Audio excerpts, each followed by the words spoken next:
મિત્રો, સુરમા ભોપાલી 8 ચોપડી પાસે જાહેર સભાના એક મંચ પરથી હમણાં એવું કીધું કે ગાયની કોઈ પણ વ્યક્તિએ ખબરદાર જો હત્યા કરી છે તેનો ટાંટિયો ઠેકાણે નહીં રહે. આ જુઓ એમણે શું કીધું. હું જાહેરમાં વચન આપું છું કે ગૌ હત્યારાઓ ગમે તે ખૂણામાં છુપાયા હશે, એની ચાલ બી બદલાઈ જશે, એને જીવનભર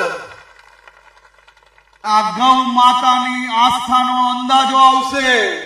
પણ હકીકત એ છે કે ગુજરાતની અંદર અદાણી સહિત અનેક પૂંજીપતિ ઉદ્યોગપતિઓને ચરિયાણ માટેના ગૌચરો મફતના ભાવે પધરાવી ગુજરાતના ગૌધનનું નખોદ વાળી દેવામાં આવ્યું છે.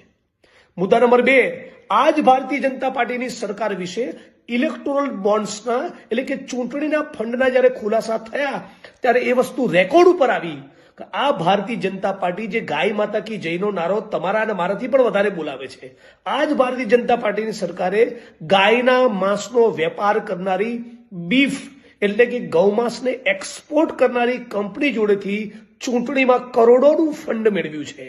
આ દંભીઓને ઓળખી લો, આ સુરમા ભોપાલીઓને ઓળખી લો. અને ત્રીજી અને બહુ મહત્વની વસ્તુ કે હમણાં થોડાક દિવસ પૂર્વે હું રાજકોટમાં ગયો હતો, એની ક્લિપ તમારી સાથે શેર કરું છું. ગૌશાળાની શું પરિસ્થિતિ છે તમે તમારી આંખે જોઈ લો. ગાયના નામે આરએસએસ અને ભાજપના માણસો આખા ગુજરાતમાં અને દેશમાં રાજનીતિ કરે છે. એ બધાને સવાલ પૂછવા માંગુ છું. આ રાજકોટના પાંજરાપોળમાં આવીને એક સેકન્ડ તમે ઉભા તો રહો, તમે તમારું નાક દુર્ગંધથી તમારું બંધ થઈ જશે. એટલો કાદવ કીચડ ઉકરડામાં તમે ગાયને રાખી છે.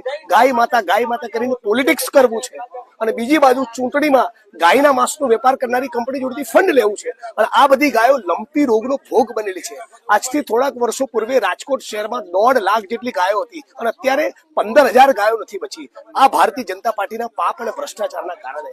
આ પાંજરાપોળ આવું હોય, આવી રીતે તમે આપણા દેશના પશુધનને રાખો છો. કાદવ કીચડ ઉકરડો પરિસ્થિતિથી જોવો, શરમ આવી જોઈએ ભાજપને.